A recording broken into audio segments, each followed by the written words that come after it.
BJP ने लोकसभा चुनाव को लड़ने के लिए जमीनी स्तर पर लड़ने के लिए खास रणनीति बनाई थी।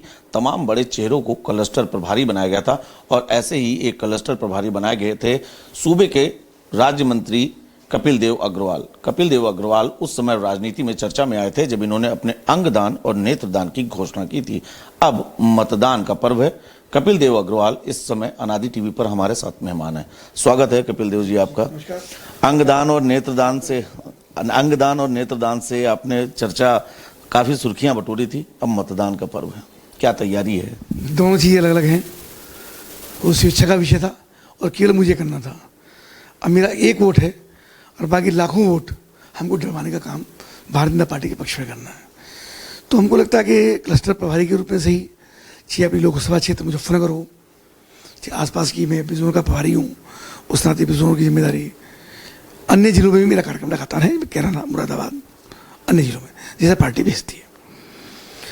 आदरणीय मुख्यमंत्री योगी आदित्यनाथ जी ने पिछले 7 वर्षों में और आदरणीय प्रधानमंत्री श्री नरेंद्र मोदी ने पिछले 10 वर्षों में जिस ढंग से जन भावना का सम्मान करते हुए लोगों को अंदर तक उतरने का काम किया, बिना स्वार्थ की राजनीति की, बिना स्वार्थ के लोगों की सेवा करने का काम किया।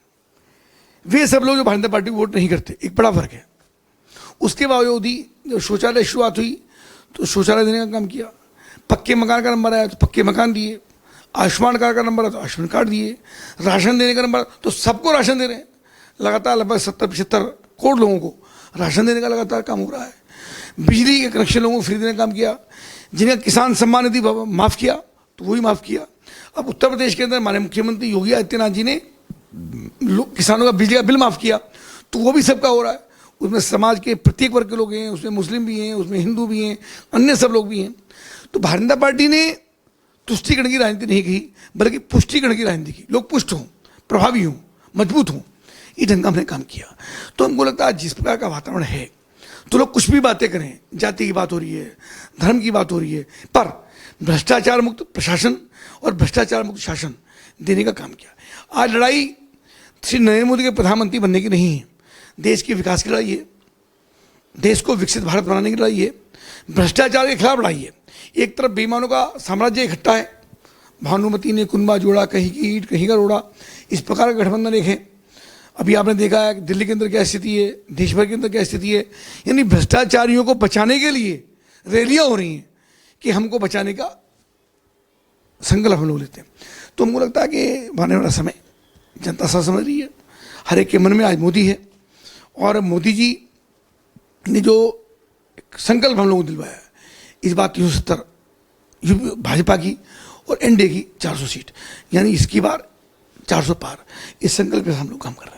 यूपी की 80 सीटें हैं, तमाम राजनीतिक दल हाथ आजमा रहे हैं, गठबंधन भी सामने खड़ा है। क्या रणनीति क्या रहेगी, जमीनी रणनीति? क्योंकि यहाँ पर जब हमने खासकर जमीनी स्तर पर बात की तो यहाँ के तमाम नेताओं का कहना है कि राष्ट्रीय मुद्दे तो दूर हैं, लेकिन यहाँ के जो स्थानीय मुद्दे हैं वही बहुत बड़े हैं।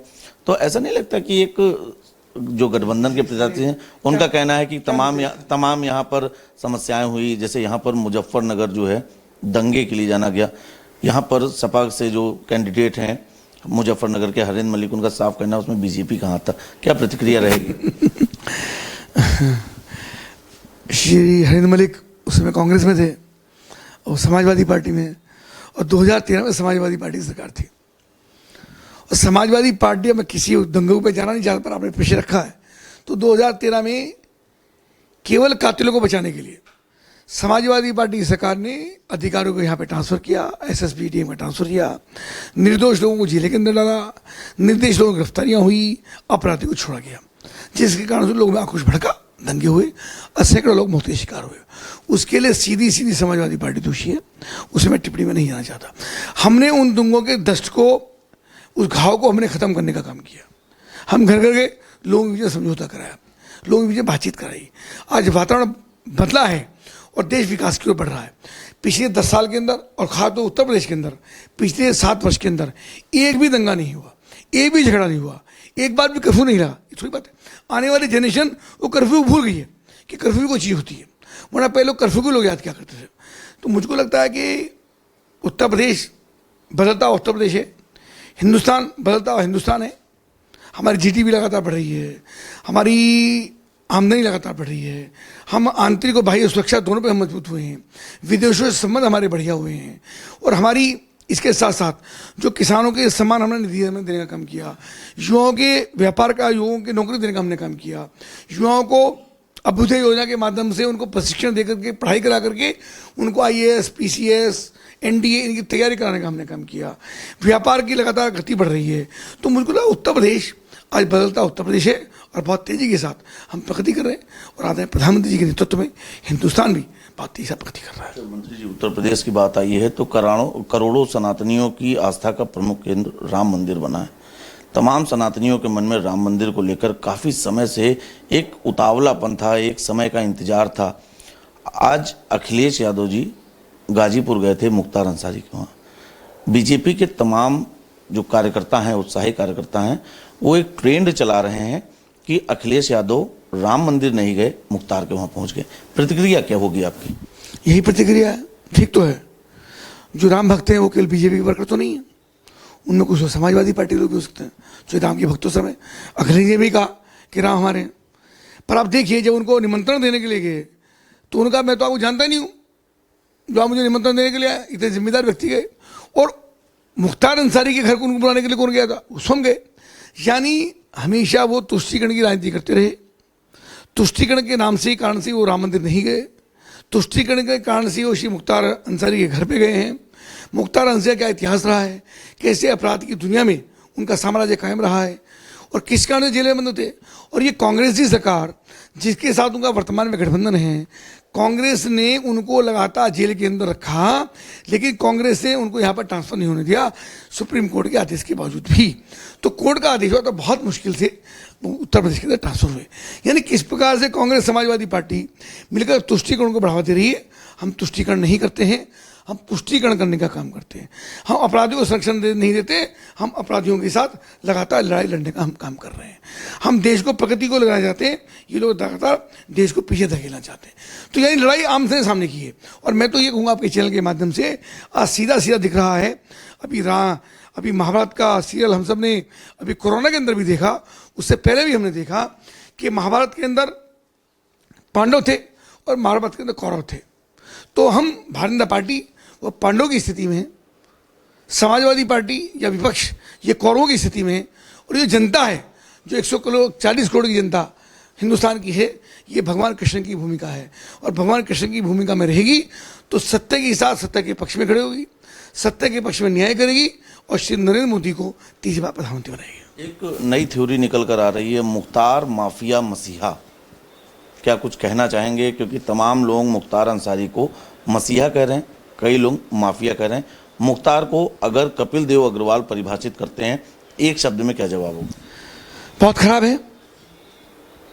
जो रजिस्टर्ड माफिया हैं, जिन पर अनेक प्रकार के अपराध रहे हैं, लंबे समय तक जेल के अंदर रहे हैं, उनको महिमा मंडित करना न देश के लिए ठीक है, न संविधान के ठीक है, न आने वाली पीढ़ियों के लिए ठीक है। जो लोग उनको अवतार के रूप में बता रहे हैं, मैं उनसे निवेदन करूंगा, विनम्रतापूर्वक निवेदन करूंगा कि कम से आने वाली पीढ़ियों को ऐसा संदेश ना दें जो आने वाली जनरेशन हमारी खराब हो। जो जैसा है वैसा ही रहे, अच्छे को अच्छा कहना सीखे और खराब को खराब कहना सीखे। मंत्री जी, एक अंतिम सवाल हम आपसे लेना चाहेंगे। आपका एनडीए का सहयोगी दल है राजभर जी की सुभाष सपा। राजभर जी की पार्टी में मुख्तार अंसारी के बेटे एमएलए हैं, मौजूदा समय में जेल में। तो तमाम सपाइये लगातार इस पे बीजेपी को घेर रहे हैं। क्या लगता है आने वाले चुनाव में कहीं एक बड़ा मुद्दा तो नहीं बन सकता है? अब जो भी विषय होगा, बात आपकी ठीक है, पर गठबंधन हुआ है तो हमें इसको स्वीकार्य है। और ये जरूरी नहीं है जैसे मान लो कोई एक बीमार व्यक्ति होता है या अस्वस्थ व्यक्ति होता है तो हॉस्पिटल में जब आता है तो उसका जब मौका मिलता है तो स्वस्थ हो जाता है।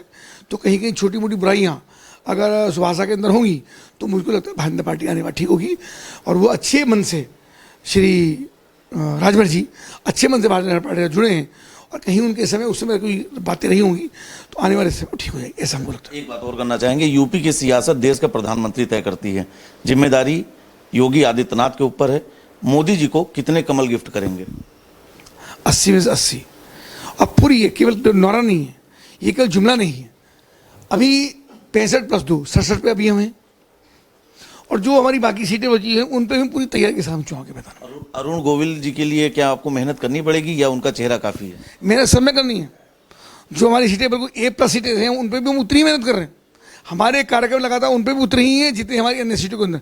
हम कहीं भी लापरवाह नहीं हैं, चूँकि चुनाव है और चुनाव में कभी कभी कछुआ और जो घोड़े, कछुआ और खरगोश की लड़ाई हुई थी, तो ऐसा ना हो हम और कॉन्फिडेंट हो जाए और वहाँ हमको नुकसान हो जाए।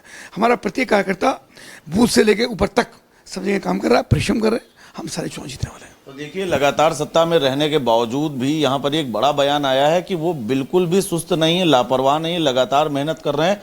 और तमाम बातें यहाँ पर निकल कर ये भी आई हैं कि आने वाले लोकसभा के चुनाव में पूरी के पूरे 80 कमल प्रधानमंत्री मोदी को गिफ्ट किए जाएंगे। हाल फिलहाल आने वाले चुनाव में जो माहौल होगा वो तो भविष्य में ही पता चलेगा, लेकिन जमीनी स्तर की तैयारी जो भाजपा की चल रही है और जिस प्रकार से गठबंधन के बयान सामने आ रहे हैं, कहीं ना कहीं ये मौजूदा समय में टक्कर कांटे की दिख रही है। हाल फिलहाल इसका परिणाम क्या होगा ये तो मतदान के बाद ही निर्धारित किया जाएगा। मुजफ्फरनगर से अनादि टीवी के लिए कैमरा सहयोगी शिवांशु पटवा के साथ नितेश मिश्रा।